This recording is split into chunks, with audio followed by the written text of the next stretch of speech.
आप सभी लोगों को मेरा नमस्कार। मैं रंजन चौबे अपने YouTube चैनल के माध्यम से आप लोगों को कुछ बताने वाला हूं। आज का टॉपिक है डिवाइड। डिवाइड कैसे करना है। डिवाइड कैसे करना है। पहला क्वेश्चन है आपके पास 2, 3, 4 डिवाइडेड बाई 2। आज हम इस डिवाइड को सॉल्व करने बताएंगे कि आपको डिवाइड कैसे करना है। डिवाइड करने का फॉर्मेट होता है ये, और इस क्वेश्चन को पहले समझते हैं कि ये क्वेश्चन कहना क्या चाहता है। ये क्वेश्चन हमें ये बता रहा है कि 2, 3, 4 इस डिजिट को डिवाइड करना है। किससे? 2 से, यानी कि 2 से डिवाइड करना है 2, 3, 4 को। और ये डिवाइड का सिंबल होता है। आप ऐसे भी समझ सकते हैं कि डिवाइड सिंबल के जो राइट साइड में होते हैं उसी से डिवाइड करना होता है, और जो लेफ्ट साइड में होते हैं उस वैल्यू को यहाँ पे लिख के इसको डिवाइड करना होता है। अब आपको पहला चीज ये देखना है कि अगर ये डिजिट इस डिजिट से अगर ये छोटा होता तो हम 2 डिजिट को मिला के डिवाइड करते, लेकिन यहाँ पे ऐसा है नहीं। यहाँ पे 2 के टेबल में पहली बार में ही 2 आएगा। 2 1 जा 2, इसका हुआ 0। उसके बाद 3 लिखेंगे, 2 का टेबल फिर से पढ़ेंगे, यहाँ पे 3 है, यानी कि इस वैल्यू से ये वाला वैल्यू ज़्यादा है। अगर ये वैल्यू कम होता तो डिवाइड नहीं हो पाता 2 से, तो हमें 4 लिखना पड़ता।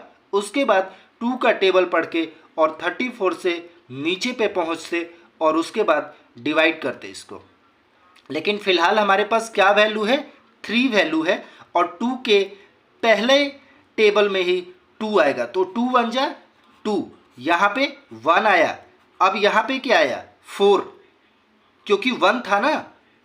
2 के टेबल में 1 नहीं आता है, तो इस वजह से हमें 4 उतारना पड़ा ऊपर से। और 2 के टेबल में 7 बार जब टेबल पढ़ेंगे तो 2 7 जा 14, दोनों क्रॉस हो गए, या आप 0 लिख सकते। मतलब इसके नीचे कोई वैल्यू नहीं है, इसके नीचे कोई भी वैल्यू नहीं है। ये हुआ डिवाइड। ऐसे डिवाइड करते हैं, इस तरीके से डिवाइड को करना है आपको। दूसरा क्वेश्चन लेते हैं 2 1 6, और इस बार हमें डिवाइड देना है किससे? इस बार हमें डिवाइड देना है 3 से। अब आप इसको डिवाइड कैसे करेंगे? इसका क्वेश्चन कैसे होता? 2 1 6 डिवाइडेड बाई 3। अब फिर से हम आपको इस क्वेश्चन के बारे में समझाते हैं। पढ़ो इस क्वेश्चन को, क्या बोल रहा है? 2 1 6 डिवाइडेड बाई 3, मतलब 2 1 6 को डिवाइड करना है, इसको डिवाइड करना है। किससे? इससे। ये फॉर्मेट होता है। 3 को हम यहाँ पे लिखेंगे और 2 1 6 को यहाँ पे लिखेंगे। अब क्या 3 के टेबल में 2 आएगा? नहीं आता है। 3 1 जा 3, पहला टेबल ही 3 1 जा 3 होता है, तो नहीं जा पाएगा। यानी कि इस बार हमें इन दोनों डिजिट को मिलाएंगे, और 3 7 जा 21, यानी कि ये दोनों क्रॉस लेस करेंगे, दोनों क्रॉस आ जाएंगे। यानी कि आप इन दोनों डिजिट को तो सॉल्व कर चुके हो। अब क्या लिखोगे? 6, और 3 के टेबल में 6 कब आएंगे? 3 2 जा 6, 6 लिखी, क्रॉस कर दी। ये हुआ डिवाइड करने का तरीका। ऐसे आपको डिवाइड करना है। सबसे पहले आपको क्वेश्चन को समझना है, क्वेश्चन क्या कहना चाहता है। ये दूसरा क्वेश्चन है, ये क्या कहना चाहता है। उसके बाद आपको डिवाइड का फॉर्मेट लेना है। डिवाइड का फॉर्मेट लेने में फिर आपको ऐसे करके डिवाइड करना है। क्वेश्चन को सबसे पहले कैसे समझे आप लोग? 2 3 4 को डिवाइड करना है किससे? 2 से। ऐसे भी पढ़ सकते हैं 2 3 4 डिवाइडेड बाई 2, यानी कि 2 3 4 को डिवाइड करना है किससे? 2 से।